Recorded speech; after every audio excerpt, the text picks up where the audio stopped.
हर हर हर महादेव। श्री शिवाय नमस्तुभ्यम। हर हर महादेव। हे भोला सब दुख काटो हमारा, हे शंभो सब दुख काटो हमारा। शिव शंकर जपूं तेरी माला, बाबा भोला जपूं तेरी माला के भोला सब दुख काटो हमारा।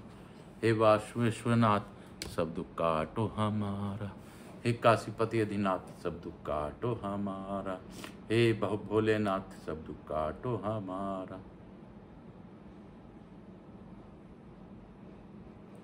मैं आप सबों का अभिनंदन करता हूँ।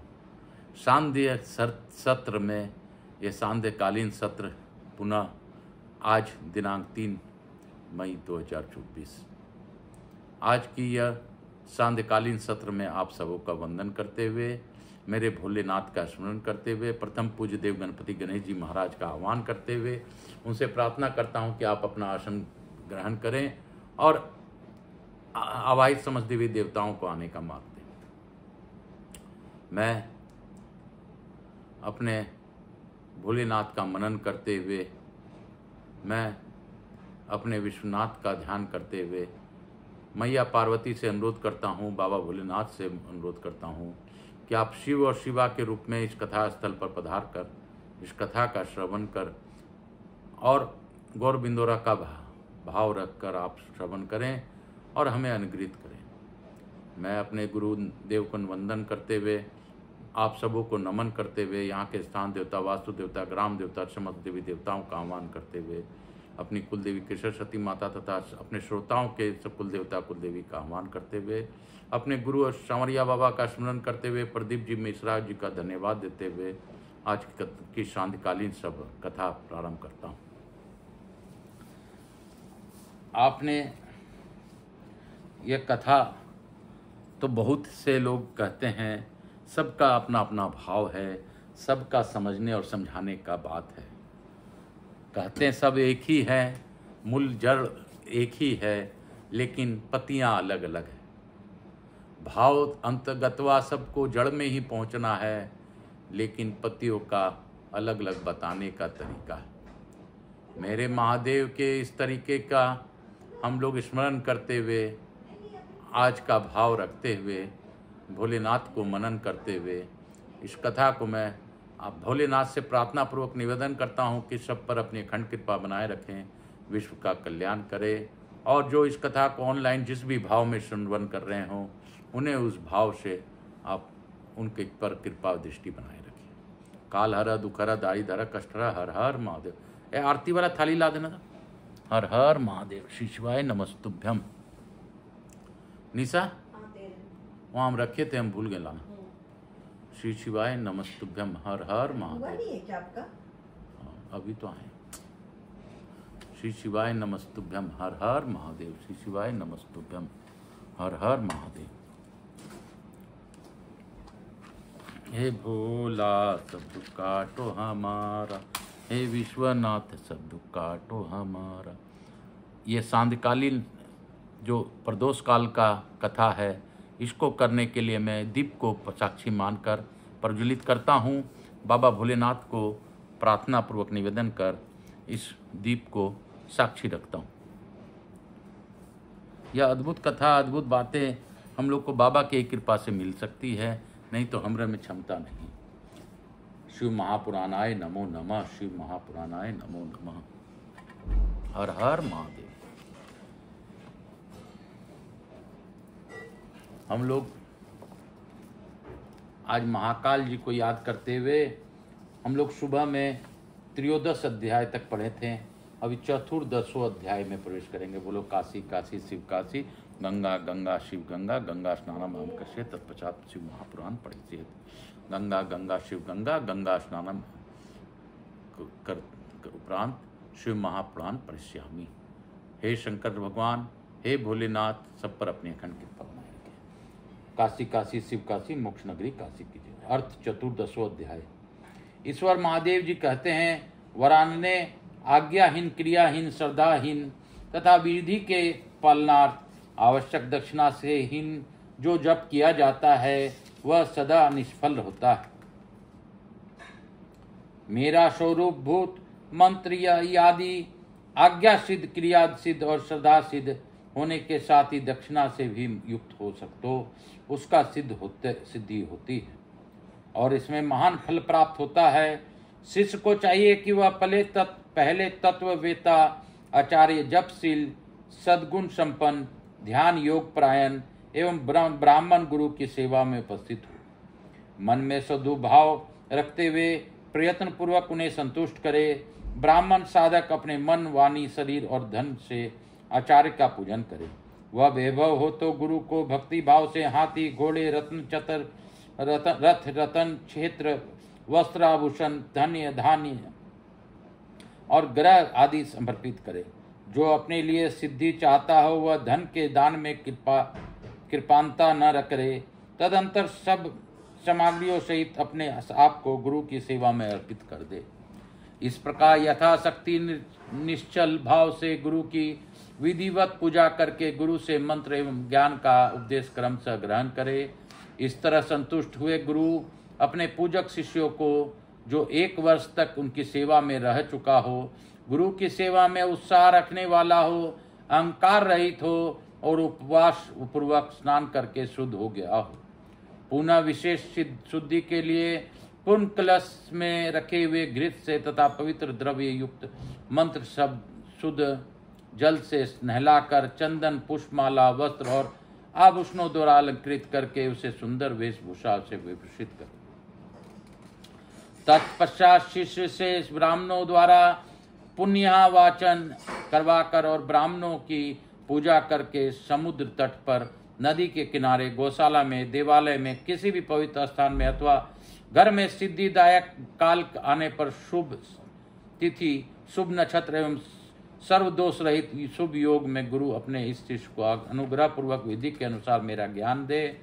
एकांत स्थान में अत्यंत प्रचंचित हो उच्च स्वर से हम दोनों का उस उत्तम मंत्र का शिष्य में से भली भांति उच्चारण कराए। बारंबार उच्चारण कराकर शिष्य को इस प्रकार आशीर्वाद दे, तुम्हें कल्याण हो, मंगल हो, शोभन हो, प्रिय हो। इस तरह गुरु शिष्य को मंत्र और तदुपरांत आज्ञा प्रदान करे। इस प्रकार गुरु से मंत्र और आज्ञा पाकर शिष्य एकाग्रचित हो संकल्प करके पुरुषचरण पूर्वक प्रतिदिन इस मंत्र का जप करता रहे। वह जब तक जिए तब तक अन्य भाव से तत्परता पूर्वक नित्य 1008 मंत्रों का जप किया करे। जो ऐसा करता है वह परम गति को प्राप्त होता है। जो प्रतिदिन संयम में से रहकर केवल रात में भोजन करता है और मंत्र के जितने अक्षर है उतने लाख का चौगुना जप आदर पूर्वक पूरा कर देता है, वह पौरुषचनिक कहलाता है। जो पुरुष चरण करके प्रतिदिन जप करता रहता है उसके समान इस लोक में दूसरा कोई नहीं। वह सिद्धिदायक सिद्ध हो जाता है। साधक को चाहिए कि वह शुद्ध देश में स्नान करके सुंदर आसन बांधकर अपने हृदय में तुम्हारे साथ मुझे शिव का और अपने गुरु का चिंतन करते हुए उत्तर या पूर्व की ओर मुख ये मौन भाव से बैठे चित्त को एकाग्र करे तथा दहन, पलावन आदि के द्वारा 5 तत्वों का शोधन करके मंत्र का न्यास आदि करे। इसके बाद सकलीकरण की क्रिया संपन्न करके प्राण और अपान का नियमन करते हुए हम दोनों का स्वरूप का ध्यान करे और विद्या स्थान अपने रूप, ऋषि, छंद, देवता, बीज, शक्ति तथा मंत्र के वाच्यार्थ रूप मुझ परमेश्वर का स्मरण करके पांचाक्षरी का जप करे। मानस जप उत्तम है, उपंशु जप माध्यम है तथा वाचिक जप उसके निम्न कोटि का माना गया है। ऐसा आगमार्थ विशारद विद्वानों का कथन है। रुद्र से अधिष्ठित मानस जप उत्तम कहा गया है, विष्णु से अधिष्ठित उपांशु जप मध्यम कहा जाता है तथा ब्रह्मा से अधिष्ठित वाचिक जप अधम कहलाता है। ऐसा क्रमशः समझना चाहिए। जो ऊंचे नीचे स्वर से युक्त तथा स्पष्ट और अस्पष्ट पदों एवं अक्षरों के साथ मंत्रों का वाणी द्वारा उच्चारण करता है उसका यह जप वाचिक कहलाता है। जिस जप में केवल जिह्वा मात्र हिलती है अथवा बहुत धीमे स्वर से अक्षरों का उच्चारण होता है तथा जो दूसरे के कान में पड़ने पर भी उन्हें कुछ सुनाई नहीं देगा ऐसा जप को उपांशु कहते हैं। जिस जप में अक्षर सटीकता का एवं एक वर्ण से दूसरे वर्ण का, एक पद से दूसरे पद का तथा शब्द और अर्थ का मन के द्वारा बारंबार चिंतन मात्र होता है, वह मानस जप कहलाता है। वाचिक जप एक गुना ही फल देता है, उपांशु जप 100 गुना फल देने वाला बताया जाता है। मानस जप का फल सहस्त्र गुना कहा गया है। सगर्म जप उससे 100 गुना अधिक फल देने वाला है। प्राणायाम पूर्वक जो जप होता है उसे सगर्म जप कहते हैं। अगर्भ जप में भी आदि और अंत में प्राणायाम कर लेना श्रेष्ठ बताया गया है। मानार्थ वेता बुद्धिमान साधक प्राणायाम करते समय 40 बार मंत्र का स्मरण कर लें।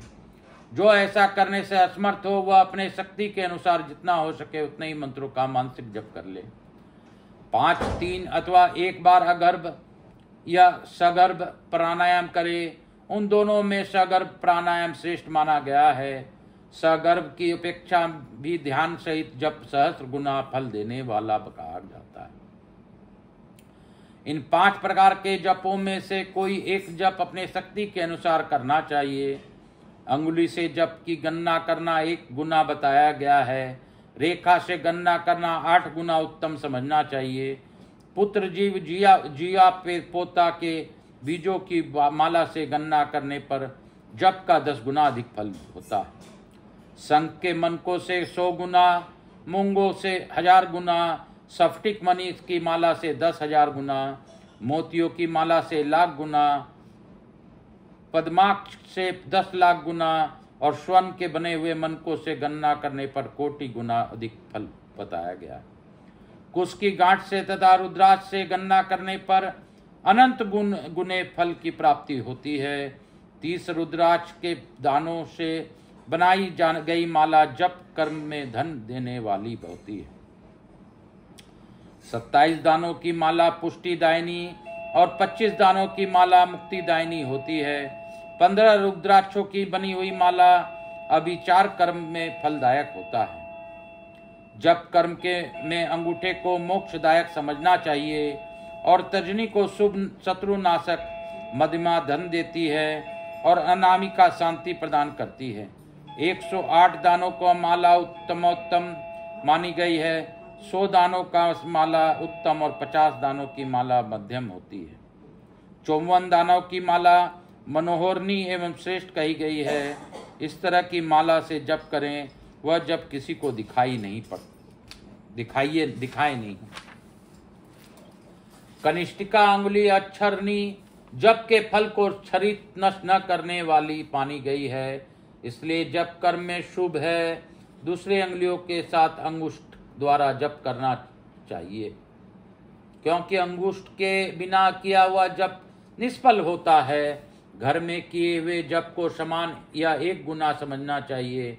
गौशाला में उसका फल 100 गुना हो जाता है। पवित्र वन या उद्यान में किए हुए जप का फल 100 गुना बताया जाता है।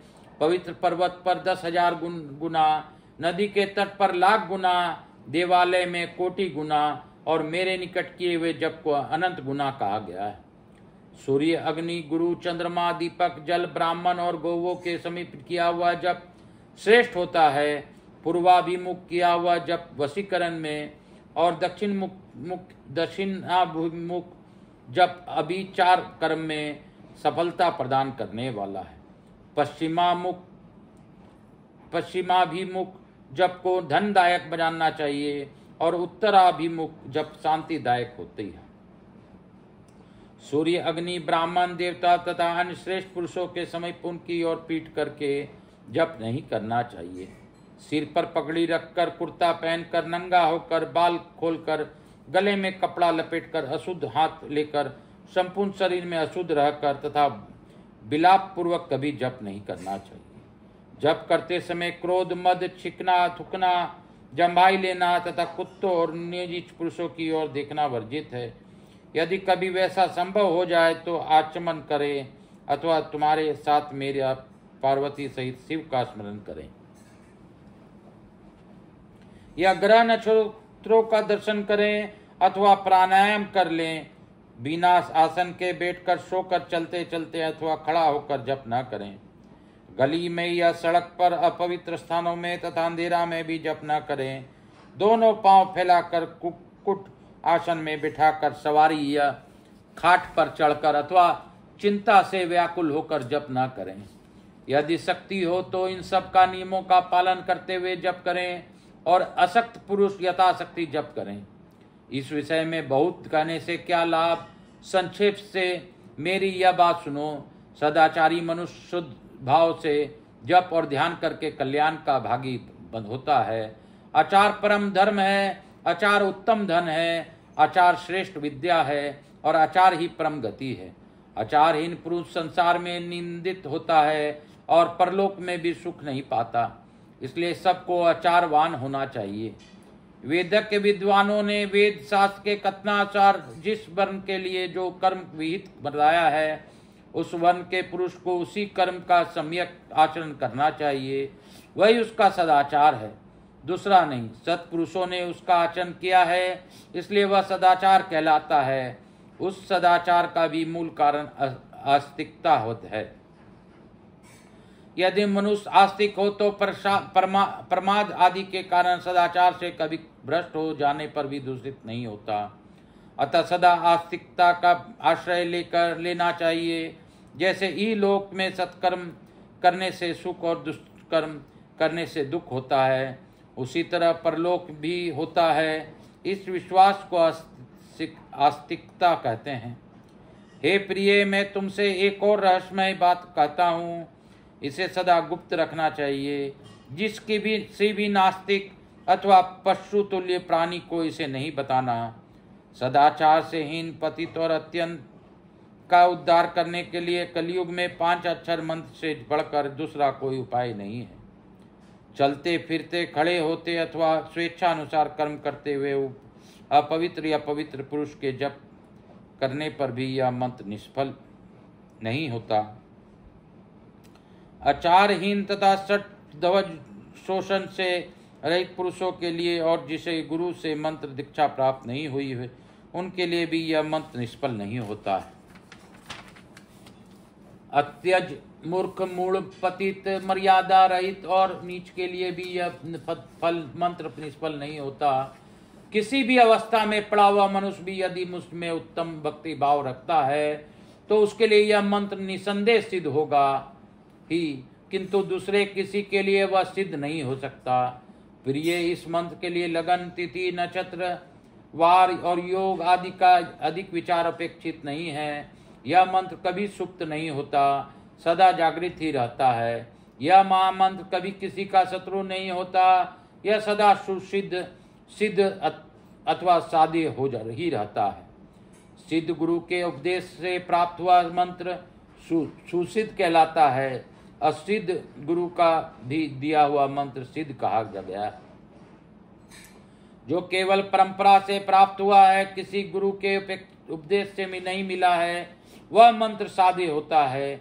जो मुझ में मंत्र में तथा गुरु में अतिशय श्रद्धा रखने वाला है, उसको मिला हुआ मंत्र किसी गुरु के द्वारा साधित हो या असाधित सिद्ध होकर ही रहता है, इसमें संशय नहीं है। इसलिए अधिकार की दृष्टि से विधिन युक्त होने वाले दूसरे मंत्रों को त्याग कर विद्वान पुरुष साक्षात परमा विद्या पांचाक्षरी का आश्रय ले। दूसरे मंत्रों के सिद्ध हो जाने से ही यह मंत्र सिद्ध नहीं होता, परंतु इस महामंत्र के सिद्ध होने पर वे दूसरे मंत्र अवश्य सिद्ध हो जाते हैं। महेश्वरी जैसे अन्य देवताओं के प्राप्त होने पर भी मैं नहीं प्राप्त होता, परंतु मेरे प्राप्त होने पर वे सब प्रदेवता प्राप्त हो जाते हैं। यही न्याय इन सब मंत्रों के लिए भी है। सब मंत्रों के जो दोष हैं वे इस मंत्र में संभव नहीं है, क्योंकि यह मंत्र जाति आदि की उपेक्षा न रख कर पूर्वत होता है। तथापि छोटे छोटे तुच्छ फलों के लिए सहसा इस मंत्र का विनियोग नहीं करना चाहिए, क्योंकि यह मंत्र महान फल देने वाला है। उपमन्यु कहते हैं, यदुनंदन, इस प्रकार त्रिशूलधारी महादेव जी ने तीनों लोकों के हित के लिए साक्षात महादेवी पार्वती से इस पंचाक्षर मंत्र की विधि कही थी। जो एकाग्रचित हो भक्ति भाव से इस प्रसंग को सुनता या सुनाता है वह सब पापों से मुक्त हो परम गति को प्राप्त होता है। बोलो शंकर भगवान की जय। इस प्रकार शिशु महापुराण के अंतर्गत 7वीं वायव्य संहिता के उत्तरखंड में पंचाक्षर महिमा वर्णन नामक 14वां अध्याय पूर्ण हुआ। बोलो शंकर भगवान की जय। बोलो काशी विश्वनाथ की जय। बोलो काशी काशी शिव काशी मोक्ष नगरी काशी की जय। मोक्ष नगरी काशी की जय।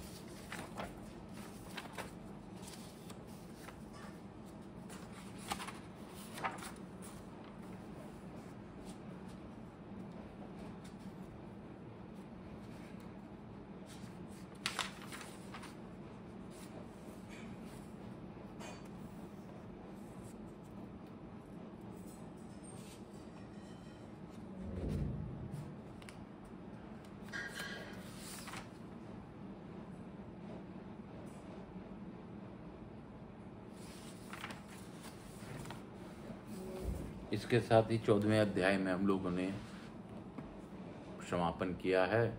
मैं आप सबों को वंदन करते हुए आप सबों से अनुरोध करता हूं कि आकाश राजगढ़िया यूट्यूब चैनल को ज़्यादा से ज़्यादा लोगों तक पहुंचाइए। मैं 10 तारीख को इस कथा को विश्रांति देते हुए 11 तारीख से पुनः स्कंद पुराण के लिए आगे पढ़ूंगा। तो इसके पूर्व आप सभी लोगों को जोड़िए, शिव कार्य में मेरी सहायता कीजिए। धर्म के प्रचार से बड़ा इस दुनिया में कुछ नहीं है। अगर आप शिव कार्य में सहयोग करेंगे, इस चैनल को सब्सक्राइब करेंगे, लोगों को सब्सक्राइब करवाएंगे, तो आप शिव के कार्य में सहभागी बनेंगे। काल हर दुख हर दारी धर कष्ट हर हर हर महादेव। मैं अपना कृति करता हूँ, बाकी आगे आप अपनी कृति कर रहे हैं कि नहीं कर रहे हैं वो मुझे आप तक पहुँचाना मेरा काम है। बाकी आपका करना नहीं करना वो भगवान भोलेनाथ और आपका मन के विचार का काम है। काल हर दुख हर दारी धर कष्ट हर हर हर महादेव। अर्थ 10वां अध्याय आया। बोलो काशी काशी शिव काशी मोक्ष नगरी काशी की जय। श्री कृष्ण बोले, भगवान आपने मंत्र का माहात्म्य तथा उसके प्रयोग का विधान बताया जो साक्षात वेद के तुल्य है। अब मैं उत्तम शिव संस्कार की विधि सुनना चाहता हूँ। जिस मंत्र के ग्रहण में आपने कुछ सूचित किया था पर उसका विस्तृत वर्णन नहीं किया था। उपमन्यु ने कहा, अच्छा मैं तुम्हें शिव द्वारा कथित परम पवित्र संस्कार का विधान बता रहा हूँ जो समस्त पापों का शोधन करने वाला है। मनुष्य जिसके प्रभाव से पूजा आदि में उत्तम अधिकार प्राप्त कर लेता है उस षड्ध्वज शोषण पूर्व कर्म को संस्कार कहते हैं। संस्कार अर्थात शुद्धि करने से ही उसका नाम संस्कार है। यह विज्ञान देता है, पाश बंधन की छीन करता है, इसलिए संसार को ही दीक्षा भी कहते हैं। शिव शास्त्र के परमात्मा शिव ने शांभवी शक्ति और मांत्री 3 प्रकार की दीक्षा का उपदेश किया है। गुरु के दृष्टिपात मात्र से, स्पर्श से तथा संभाषण से भी जीव की जो तत्काल पाशों का नाश करने वाला संज्ञा अर्थात सम्यक बुद्धि प्राप्त होती है वह संभावी दीक्षा कहलाती है। उस दीक्षा के भी 2 भेद हैं, तीव्रा और तीव्रतरा। पाशों के छीन होने में जो स्थिरता या मंदता होती है उसी के भेद से ये 2 भेद हुए हैं। जिस दीक्षा से तत्काल सिद्धि या शांति प्रदान होती है वही तीव्रतरा मानी गई है। जीवित पुरुष के पाप का अत्यंत शोधन करने वाली जो दीक्षा है उसे तीव्रा कहा गया है। गुरु योग मार्ग में से शिव शरीर में प्रवेश करके ज्ञान दृष्टि से जो ज्ञानवती दीक्षा देते हैं वह शाक्ति कही गई है। क्रियावती दीक्षा को मांत्री दीक्षा कहते हैं। इसमें पहले होम कुंड और यज्ञ मंडप का निर्माण किया जाता है। फिर गुरु बाहर से मंद या मंदतर उद्देश्य को लेकर शिष्य का संस्कार करते हैं।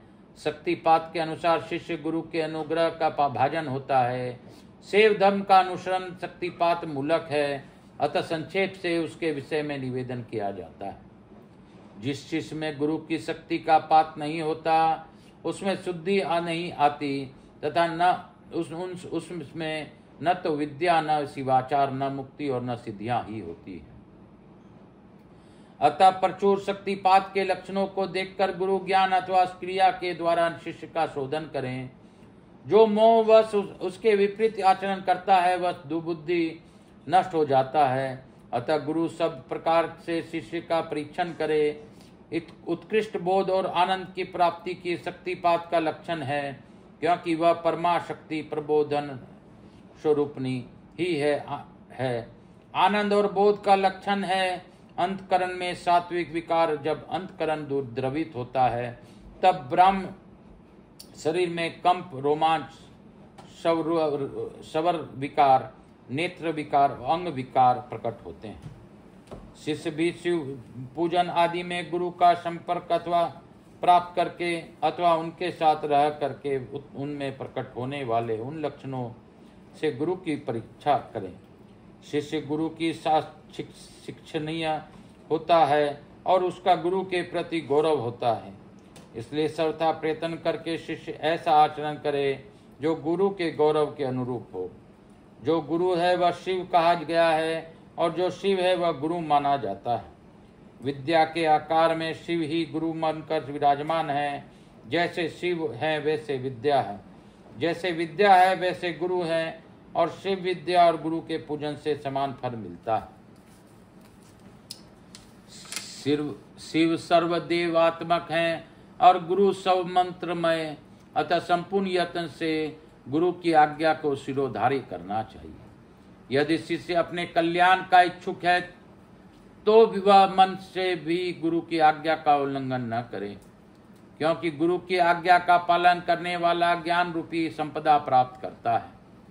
चलते, बैठते, सोते तथा भोजन करते समय अन्य कर्म नहीं करना चाहिए। यदि गुरु के सामने कर्म करे तो सब कुछ उनकी आज्ञा से करे। गुरु के घर में अथवा उनके सामने अपनी इच्छा के अनुरूप आसन पर न बैठे, क्योंकि गुरु साक्षात देवता होते हैं। उनका घर देव मंदिर है। जैसे पापियों के संग के कारण उनके पाप से मनुष्य पतित हो जाता है, जैसे अग्नि के संपर्क से सेना मल गंदगी छोड़ देता है, वैसे ही गुरु के संपर्क से मनुष्य पाप से मुक्त हो जाता है। जैसे अग्नि के पास स्थित घड़े में रखा हुआ घृत पिघल जाता है, वैसे ही आचार्य के संपर्क से शिष्य का पाप गल जाता है।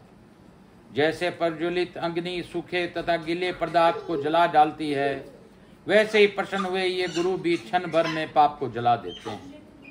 मन, वचन तथा कर्म से गुरु की कुपित नहीं करना चाहिए। उनके क्रोध से आयु, श्री, ज्ञान तथा सत्कर्म दग्ध हो जाते हैं।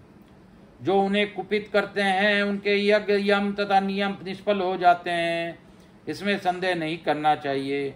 मनुष्य को चाहिए कि वे जो वचन गुरु के विरुद्ध हो उसे कभी न बोले। यदि वह महामोह के कारण बोलता है तो रौरव नरक में पड़ता है। यदि मनुष्य अपने कल्याण चाहने वाला और बुद्धिमान है तो वह गुरु के प्रति मन, वाणी और क्रिया द्वारा कभी मिथ्याचार, कपटपूर्ण बर्ताव न करे। गुरु आज्ञा दे या ना दे, शिष्य सदा उनका हित और अप्रिय करे।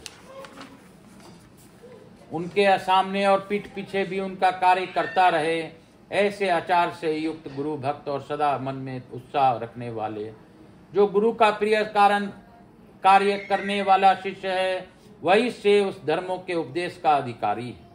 यदि गुरु गुणवान, बुद्धि विद्वान, परमानंद का प्रकाशक, तत्ववेता और शिव भक्त है तो वही मुक्ति देने वाला है, दूसरा नहीं। ज्ञान उत्पन्न करने वाला जो परमानंदित जनित तत्व है, उसे जिसने जान लिया है वही आनंद का साक्षात्कार कर सकता है। ज्ञान रहित नाम मात्र का गुरु ऐसा नहीं कर सकता। नौकाएं एक दूसरे को पार लगा सकती है, किंतु क्या कोई शिला दूसरी शिला को तार सकती है? नाम मात्र के गुरु से नाम मात्र की ही मुक्ति प्राप्त हो सकती है। जिन्हें तत्व का ज्ञान है वे ही स्वयं मुक्त होकर दूसरों को भी मुक्त करते हैं। तत्वहीन को कैसे बोध होगा कि, और बोध के बिना कैसे आत्मा का अनुभव होगा? जो आत्मानुभव से शून्य है वह पशु कहलाता है। पशु की प्रेरणा से कोई पशु को नहीं लांघ सकता। अतः तत्वज्ञ पुरुष ही मुक्त और मोचक हो जा सकता है। अज्ञ नहीं, समस्त शुभ लक्षणों से युक्त संपूर्ण शास्त्रों के ज्ञाता तथा सब प्रकार के उपाय विद्वान का जानकार होने पर भी जो तत्व ज्ञान से अहीन है, उसका जीवन निष्फल है। जिस पुरुष की अनुभव प्रयत्न बुद्धि तत्व के अनुसंधान में प्रवृत्त होती है, उसके दर्शन स्पर्श आदि से परमानंद की प्राप्ति होती है। अतः जिसके संपर्क से ही उत्कृष्ट बोध स्वरूप आनंद की प्राप्ति संभव हो, बुद्धिमान पुरुष उसी को अपना गुरु चुने, दूसरे को नहीं। योग गुरु का जब तक अच्छी तरह ज्ञान न हो जाए, तब तक विनयाचार चतुर्मुमुक्षु शिष्यों को उनकी निरंतर सेवा करनी चाहिए। उनका अच्छी तरह ज्ञान सम्यक परिचय हो जाने पर उनके सुस्थिर भक्ति करे। जब तक तत्व का बोध न प्राप्त हो जाए, तब तक निरंतर गुरु सेवन में लगा रहे। तत्व को न तो कभी छोड़े और न किसी तरह भी उसकी उपेक्षा ही करे। जिसके पास 1 वर्ष तक रहने पर भी शिष्य को थोड़े से भी आनंद और प्रबोध की उपलब्धि न हो, वह शिष्य उसे छोड़कर दूसरे गुरु का आश्रय ले। दूसरे गुरु के शरणागत होने पर भी पूर्व गुरु के भाइयों का, उनके पुत्रों का, उपदेशों का तथा प्रेरकों का अपमान न करे।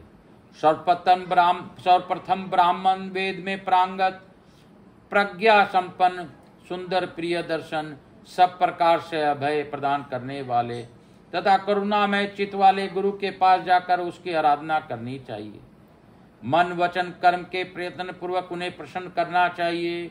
शिष्य को चाहिए कि जब तक उनकी आराधना करे तब तक वे प्रसन्न न हो जाए। उनकी प्रसन्न हो जाने पर सीधी शिष्य के पाप का नाश हो जाता है। अतः धन, रत्न, क्षेत्र, ग्रह, आभूषण, वस्त्र, वाहन, शैया, आसन, यह सब भक्ति पूर्वक अपने धन सामर्थ्य के अनुसार गुरु को प्रदान करनी चाहिए। यदि शिष्य परम गति चाहता है तो उसे धन की कृपणता नहीं करनी चाहिए। वे पिता, माता, पति, बंधु, धन, सुखा तथा मित्र हैं, इसलिए उन्हें सब कुछ अर्पित कर देना चाहिए। इस प्रकार निवेदित करके बाद में परिवार तथा बंधुजनों सहित अपने भी संकल्प पूर्वक उन्हें समर्पित करके सदा के लिए उनके अधीन हो जाना चाहिए। जब मनुष्य स्वरूप गुरु के निर्मित अपने को समर्पित कर देता है, तब वह सेव हो जाता है और उसके बाद उसका पुनर्जन्म नहीं होता है। गुरु को चाहिए कि वह अपने आश्रित ब्राह्मण जातीय शिष्य को 1 वर्ष तक परीक्षा करे, क्षत्रिय शिष्य की 2 वर्ष तक और वैश्य की 3 वर्ष तक परीक्षा करे। प्राणों का संकट में डालकर सेवा करने और अधिक धन देने आदि का अनुकूल प्रतिकूल आदेश देकर उत्तम जाति वालों का छोटे काम में लगाकर और छोटे को उत्तम काम में नियुक्त करके उनके धैर्य और सहनशीलता की परीक्षा करे।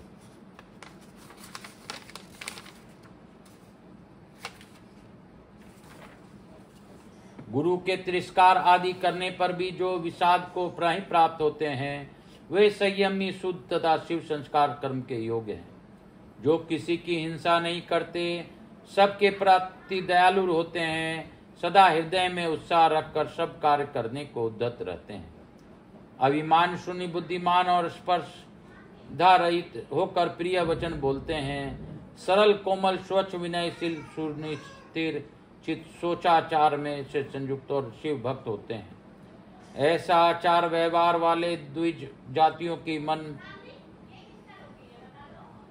वाणी, शरीर और क्रिया द्वारा यथोचित रीति के शुद्ध करके तत्व का बोध कराना चाहिए। यह शास्त्रों का निर्णय है। शिव संस्कार कर्म में नारी का स्वतः अधिकार नहीं है। यदि वह शिव भक्त हो तो पति की आज्ञा से ही उसे संस्कार की अधिकारनी होती है। विधवा स्त्री का पुत्र आदि की अनुमति से और कन्या का पिता की आज्ञा से शिव संस्कार से अधिकार होता है। शूद्रों, पतितों और वर्ण संस्कारों के लिए षड्दोष शोषण शिव संस्कार का विधान नहीं है। वे भी यदि परम कारण शिव में स्वाभाविक अनुराग रखते हो तो शिव का चरणोदक लेकर अपने पापों को शुद्धि करें। द्विज जातियों में जो वर्ण संकर उत्पन्न हुए हैं, उनके अर्ध व शक्ति शुद्धि माता के कुल के अनुसार करना चाहिए। जो कन्या पिता आदि के द्वारा शिव धर्म में नियुक्त की गई हो, पिता आदि को चाहिए कि वे उस शिव भक्त वर को ही प्रदान करें, किसी शिव विरोधी को नहीं। यदि असावधानी वश किसी प्रतिकूल को दे दी जाए तो वह कन्या पति को समझाइए। यदि वह असमर्थ हो तो उसे छोड़कर मनोयोग से एकाकिनी हो ही रहकर शिव धर्म का आचरण करे। जैसा कि आपने पति के मनुष्वर को अत्रि को छोड़कर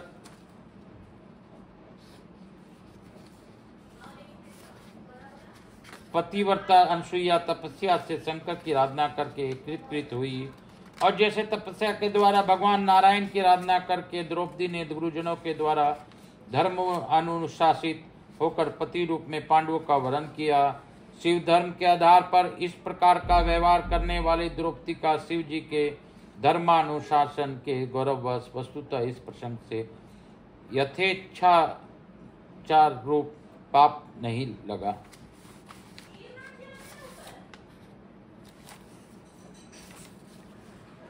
इस विषय में अधिक क्या कहा जाए।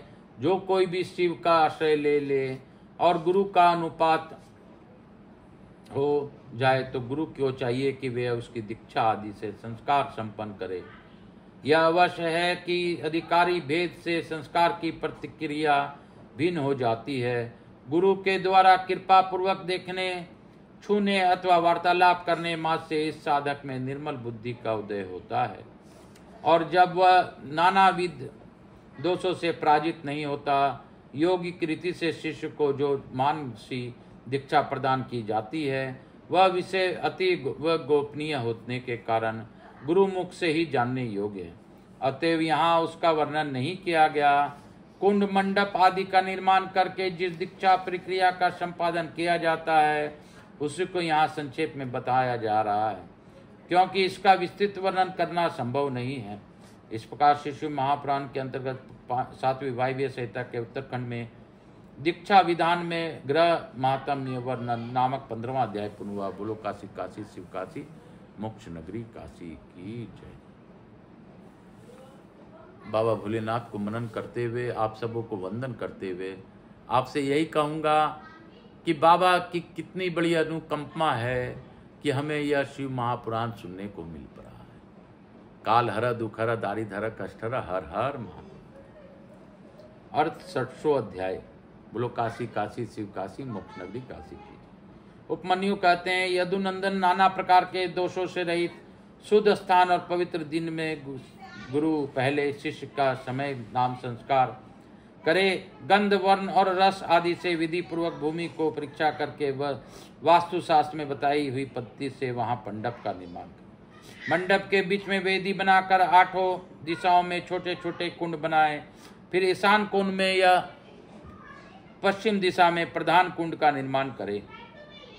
एक ही प्रधान कुंड बनकर 14वां ध्वज तथा अनेक प्रकार के बहुसंख्यक मालाओं से उनके सजाए। तत्पश्चात वेदी के मध्य भाग से शुभ लक्षणों से युक्त मंडप बनाए। लाल रंग के सुवर्ण आदि से चूर्ण से वह मंडप बनाना चाहिए। मंडप ऐसा हो कि उसमें ईश्वर का आह्वान किया जा सके। निर्धन मनुष्य सिंदूर तथा अघनी या तिन्नी के चावल के चूर्ण से मंडप बनाए।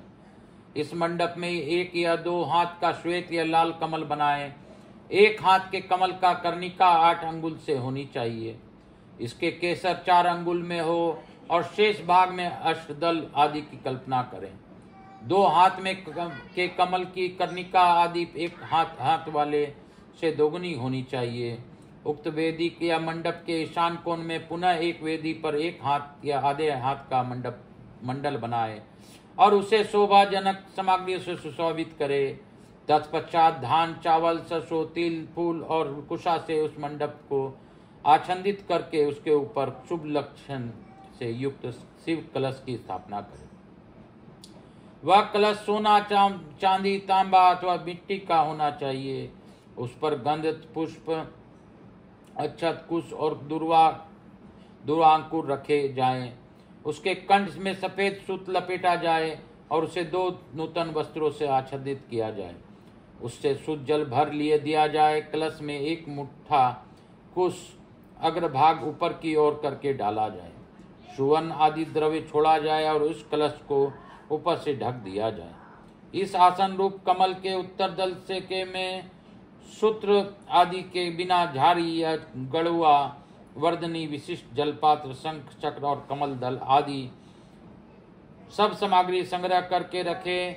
उक्त आसन मंडल के अग्रभाग में चंदन मिश्रित जल से भरी हुई वर्धनी अस्त्रराज के लिए रखे।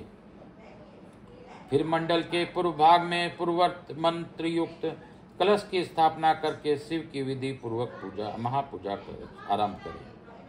समुद्र या नदी के किनारे, गौशाला में, पर्वत के शिखर पर, देवालय में अथवा घर में या किसी भी मनोहर स्थान में मंडप आदि रचना के बिना पूर्वक सब कार्य करें। फिर पूर्ववर्त मंडल और अग्नि को वेदी बनाकर गुरु प्रसन्नता मुख से पूजा भावना भवन में प्रवेश करे। वहाँ सब प्रकार के मंगल कृत्य का संपादन करके नित्य कर्म के अनुष्ठान पूर्वक मंडल के मध्य भाग में महेश्वर की महापूजा करके अनंतर पुनः शिव कलश पर शिव का आह्वान पूजन करें। पश्चिमाभिमुख यज्ञ रक्षक ईश्वर का ध्यान करके अस्त्रराज की वर्धनी में दक्षिण की ओर ईश्वर से अस्त्र की पूजा करें। फिर मंत्र युक्त कलश में मंत्र तथा मुद्रा आदि का न्यास करके मंत्र विशारद गुरु मंत्र याग करें। उसके बाद देशिक शिरोमणि गुरु प्रधान कुंड में शिवाग्नि की स्थापना करके उसमें होम करे। साथ ही दूसरे ब्राह्मण भी चारों ओर से उसकी आहुति डाले। आचार्य से आधे या चौथाई होम का उनके लिए विधान है। आचार्य शिरोमणि को प्रधान कुंड में ही हवन कराना चाहिए। दूसरे लोगों को स्वाध्याय, स्तोत्र, मंगल पाठ कराना चाहिए। अन्य शिव भक्त भी वहाँ विधिवत जप करें। नृत्य, गीत, वाद एवं अन्य मंगल कृत भी होने चाहिए। सदस्यों को विधिवत पूजन, पुण्य वाचन तथा पुनः भगवान शंकर का पूजन संपन्न करके शिष्य पर अनुग्रह करने की इच्छा मन में ले। आचार्य महादेव जी इस प्रकार प्रार्थना करें। देव देवेश्वर प्रसन्न होइए। विश्वनाथ दयानिधे, मेरे शरीर में प्रवेश करके आप कृपा पूर्वक इस शिष्य को बंधन मुक्त कराइए। तदनंतर मैं ऐसा ही करूंगा। इस प्रकार इष्ट देव की अनुमति पाकर गुरु उस शिष्य को जितने उपवास किया हो या हविष्य भोजन किया हो अपने निकट बुलाए। वह शिष्य एक समय भोजन करने वाला और विरक्त हो, स्नान करके प्रातः काल का कृत्य पूरा कर चुका हो, मंगल कृत्य का संपादन करके पूर्व प्रणव का जप और महादेव जी का ध्यान कर रखा हो। उस पश्चिम या दक्षिण द्वार के सामने मंडल में कुश के आसन पर उत्तर की ओर मुंह करके बिठाए और गुरु स्वयं पूर्व की ओर मुंह करके खड़ा रहे। शिष्य ऊपर की ओर मुंह करके हाथ जोड़ दे। गुरु प्रोक्षणी के जल से शिष्य का प्रोक्षण करके उसके मस्तक पर अस्त्र मुद्रा द्वारा फूल फेंक कर मारे। फिर अभिमंत्रित नूतन वस्त्र आधे दुपट्टे से उसकी आंखों को बांध दे। उसके बाद शिष्य को दरवाजे से मंडल के भीतर प्रवेश कराए। शिष्य भी गुरु से प्रेरित हो शंकर जी की 3 बार प्रदक्षिणा करे। उसके बाद प्रभु के स्वर्ण मिश्रित पुष्पांजलि चढ़ाकर पूर्व या उत्तर की ओर मुंह करके पृथ्वी पर दंड की भांति गिरकर साष्टांग प्रणाम करे। तदंतर मूल मंत्र से गुरु शिष्य का प्रोक्षण करके पूर्वत अस्त्र मंत्र से द्वारा उसके मस्तक पर फूल से ताड़न करने के पश्चात नेत्र बंधन खोल दे। शिष्य पुनः मंडल की ओर देखकर हाथ जोड़कर प्रभु को प्रणाम करे। उसके बाद शिव स्वरूप आचार्य शिष्य को मंडल के दक्षिण अपने बाएं भाग में कुश के आसन पर बिठाए और महादेव जी की आराधना करके उसके मस्तक पर शिव का वरद हाथ रखे। मैं शिव हुई इस अभिमान से युक्त गुरु शिव के तेज से संपन्न अपने हाथ को शिष्य के मस्तक पर रखे और शिव मंत्र का उच्चारण करे। उसी हाथ से वह शिष्य के संपूर्ण अंगों का स्पर्श करे। शिष्य भी आचार्य रूप में उपस्थित हुए ईश्वर की पृथ्वी पर गिरकर साष्टांग प्रणाम करे। तदनंतर जब शिष्य शिवाग्नि में महादेव जी की विधिवत पूजा करके 3 आहुतियां दे ले, जब गुरु पुनः पूर्वत शिष्य को अपने पास बिठा ले कोशों के अग्रभाग से उसका स्पर्श करते हुए विद्या या मंत्र द्वारा अपने आप को उसके भीतर अविष्ट करे। तत्पश्चात महादेव जी को प्रणाम करके नाड़ी संधान करे। फिर शिव शास्त्र में बताए हुए मार्ग से प्राण का निष्क्रमण करके शिष्य के शरीर में प्रवेश की भावना करे। साथ ही मंत्रों का तर्पण भी करे। मूल मंत्र के तर्पण के लिए उसी के उच्चारण पूर्वक 10 आहुतियां देनी चाहिए। फिर अंगों के तर्पण के लिए अंग मंत्रों द्वारा ही क्रमशः 3 आहुतियां दे। उसके बाद पूर्णाहुति देकर मंत्र वेता गुरु प्रायश्चित के निमित्त मूल मंत्र से पुनः 10 आहुतियां अग्नि में डाले। फिर देवेश्वर शिव का पूजन करके सम्यक आचमन और हवन करके ने के पश्चात यथोचित रीति से जतित वेश्य का उद्धार करे। भावना द्वारा उसके वेश्य तत्व का निकाल कर उसके क्षत्रियत्व को उत्पत्ति करे। फिर उसी तरह क्षत्रियत्व के भी उद्धार करके गुरु उनके ब्राह्मण तत्व की उद्भावना करे। इसी प्रणाली से जातित क्षत्रिय का भी उद्धार करके ब्राह्मण बनाए। फिर उन दोनों शिष्यों पर रुद्रत्व की उत्पत्ति करे। जो जाति से ही ब्राह्मण है उस शिष्य में केवल रुद्रत्व की ही स्थापना करे। फिर शिष्य का प्रोक्षण और ताड़न करके आग की चिंगारियों के समान प्रकाशमान शिव स्वरूप उसके आत्मा को अपने आत्मा में स्थित होने की भावना करे। तदंतर पूर्वोक्त नाड़ी से गुरु मंत्रोच्चारण पूर्वक वायु का रेचन निस्सरण करे। वायु का निस्सरण करके उस नाड़ी के द्वारा इस शिष्य के हृदय में वह शिष्य प्रवेश करके उसके चेतने का नील बिंदु के समान चिंतन करे। साथ ही यह भावना करे कि मेरे तेज से उसका सारा मल नष्ट हो गया और यह पूर्णतः प्रकाशित हो रहा है। इसके बाद उस जीव चेतन को लेकर नाड़ी से सहनहार मुद्रा एवं पूरक प्राणायाम द्वारा अपने आत्मा से एकीभूत करने के लिए उसे निविष्ट करे। फिर रेचक की और भांति कुंभक द्वारा उसी नाड़ी से इस जीव चेतन को वहां से ले जाकर शिष्य के हृदय में स्थापित कर दे।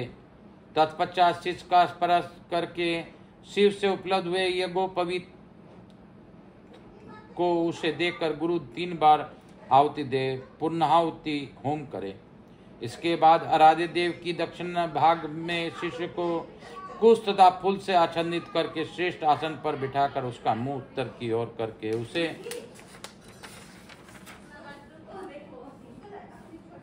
स्वास्तिक आसन में स्थित करे। शिष्य गुरु की ओर हाथ जोड़े रहे। गुरु स्वयं पूर्वाभिमुख होकर एक श्रेष्ठ आसन पर खड़ा रहे और पहले से ही स्थापन पूर्वक सिद्ध किए हुए पूर्ण घट की ओर लेकर शिव का ध्यान करते हुए मंत्र पाठ तथा मांगलिक वाद्यों को ध्वनि के साथ शिष्य का अभिषेक करे। तदंतर शिष्य उस अभिषेक के जल को पोंछकर श्वेत वस्त्र धारण करे। आचमन करके अलंकृत हो हाथ जोड़ मंडप में जाए। तब गुरु पहले की भांति इस कुशासन पर बिठाकर मंडप में महादेव जी की पूजा करके करन्यास करे। इसके बाद मनी मन महादेव जी का ध्यान करते हुए दोनों हाथों में भस्म ले शिष्य के अंगों में लगाए और शिष्य मंत्र का उच्चारण करे। तदंतर शिवाचार्य मातृकन्यास मार्ग से शिष्य का दहन पलावन आदि शकलीकरण करके उसके मस्तक पर शिव के आसन पर ध्यान करे और वहां शिव का आह्वान करके यथोचित रीति से उनका मानसिक पूजा करे। तत्पश्चात हाथ जोड़कर महादेव जी की प्रार्थना करे, प्रभु आप नित्य यहाँ विराजमान हो। इस तरह प्रार्थना करके मनी मन यह भावना करे कि शिष्य भगवान शंकर के तेज से प्रकाशित हो रहा है। इसके बाद पुनः शिव की पूजा करके शिवारूपणी सेवी आज्ञा प्राप्त करके गुरु शिष्य के कान में धीरे धीरे शिव मंत्र का उच्चारण करे। शिष्य हाथ जोड़े हुए उस मंत्र को सुनकर उसी के मन लगाकर शिवाचार्य की आज्ञा के अनुसार धीरे धीरे उसकी आवृत्ति करे। फिर मंत्र ज्ञान कुशल आचार्य शाक्त मंत्र का उपदेश दे। इसका सुख पूर्वक उच्चारण करवाकर शिष्य के प्रति मंगलाशंसा करे। तत्पश्चात संक्षेप से वाच्य वाचक योग के अनुसार ईश्वर रूप मंत्र का उपदेश देकर योगासन की शिक्षा दे। तदंतर शिष्य गुरु की आज्ञा से शिव अग्नि तथा गुरु के समय भक्ति भाव से प्रतिज्ञा पूर्वक नामित रूप से दीक्षा वाक्य का उच्चारण करे।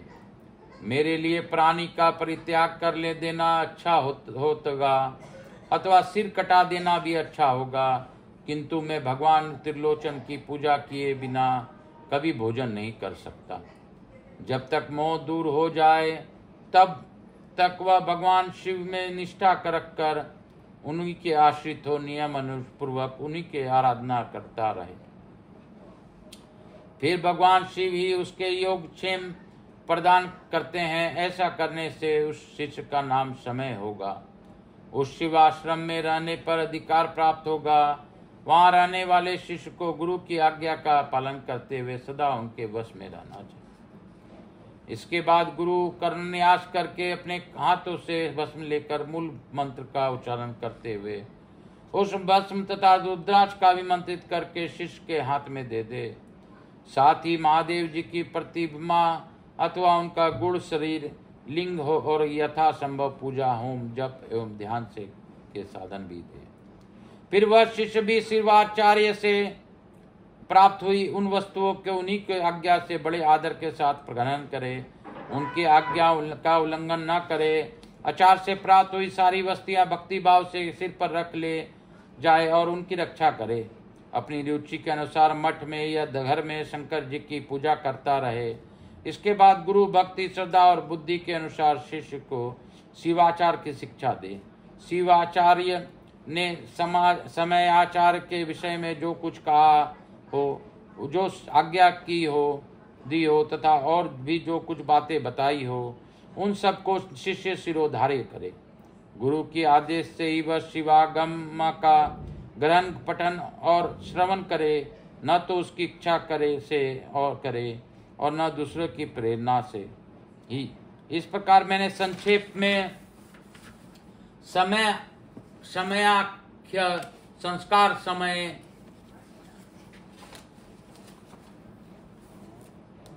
आचार की दीक्षा का वर्णन किया है। यह मनुष्य को साक्षात शिवधाम की प्राप्ति कराने के लिए सबको से उत्तम साधन है। इति श्री शिव महापुराणे सप्तायाम वायव्य संहितायाम उत्तराखंडे शिष्य संस्कार वर्णन नाम 16 अध्याय। इस प्रकार श्री शिव महापुराण अंतर्गत 7वीं वायव्य संहिता उत्तराखंड में शिष्य संस्कार वर्णन नामक 16वां अध्याय पूर्ण हुआ। बोलो काशी काशी शिव काशी मोक्ष नगरी काशी की जय। मोक्ष नगरी काशी की जय। मोक्ष नगरी काशी की जय। मैं गुरु आज्ञा लेके आज की कथा को यहीं पे विराम दूंगा। सांध्यकालीन सत्र में हम लोग 16वें अध्याय तक प्रवेश किए, इसके लिए बाबा को कोटि कोटि धन्यवाद। मैं लघु आरती करते हुए बाबा भोलेनाथ का मनन करते हुए आज की कथा को यहीं पे विराम दूंगा। सर्वप्रथम हम लोग लघु आरती करेंगे। कपूर गौरम करुणावतारम संसार सारम भुजगेंद्रहारम सदा वसंतम हृदयारविंदे भवम भवानी सहितम नमामि। श्री राम जय राम जय जय राम। प्रभु राम श्री राम जय राम जय जय राम। श्री राम जय राम जय जय राम। प्रभु राम श्री राम जय जय राम। यहाँ के स्थान देवता वास्तु देवता ग्राम देवता छितपाल देवता माता देवी व पितृदेव व सब पितृदेवताभ्याम कुल देवी कुल देवताभ्यो नमो नमः। ग्राम देवताभ्यो नमो नमः। मातृ देवी भव पितृदेव भव सब पितृदेवताभ्याम नमो नमः। हर हर महादेव हर हर महादेव हर हर महादेव। आर्तिक्यम समर्पयामि आर्तिक्यम समर्पयामि। शिव महापुराणाय नमो नमः। शिव महापुराणाय नमो नमः। मैं प्रथम पूज्य देव गणपति गणेश जी महाराज, लक्ष्मी जी महारानी, रिद्धि सिद्धि शुभ लाभ और कुबेर जी महाराज से अनुरोध करता हूँ कि हमारे यहाँ रहकर सब पर अपनी अखंड कृपा बनाए रखें। मैं अपने भोलेनाथ और मैया पार्वती से भी प्रार्थना पूर्वक अनुरोध करता हूँ कि उन्होंने गौर बंदोरा के रूप में इस कथा का श्रवण किया, महाकाल के रूप में कथा का श्रवण किया और हमें आशीर्वाद प्रदान करें और जो भी इस ऑनलाइन कथा का श्रवण कर रहे हैं उन पर अपनी अखंड कृपा बनाए रखें। यहाँ के स्थान देवता, वास्तु देवता, ग्राम देवता, सभी देवी देवताओं से को भी धन्यवाद देता हूँ तथा उनसे प्रार्थना करता हूँ कि आप सभी लोगों को आशीर्वाद प्रदान करें, अपने स्थान को गमन करें, पुनः बुलाने पर पधार कर हमें आशीर्वाद दें और अनुग्रहित करें। आवाज समझ देवी देवताओं को धन्यवाद देते हुए अब मैं भोलेनाथ और मैया पार्वती से विनती करता हूँ, हे बाबा, आप तो सबका कल्याण करते हैं, सबको मुक्ति देते हैं, सबका ही परम कल्याण करते हैं, सबके कष्टों को तारण करते हैं। हे बाबा, जो भी आपसे जिस भी भाव से इस कथा को सुनकर आपसे अपना कल्याण का विनती करें, उनका कल्याण हो, यही मेरी आपसे प्रार्थना है। विश्व का कल्याण कीजिए। आगे आपको मेरे साथ क्या करना है आप जाने, आपका काम जाने, मैं नहीं बोलूँगा बाबा। आपका ही काम है, आपका ही दिया हुआ संसार है, आप ही का मोह माया। काल हर दुख हर दारी धर कष्ट हर हर महादेव, घर घर महादेव, बम बम भोला, हर हर महादेव।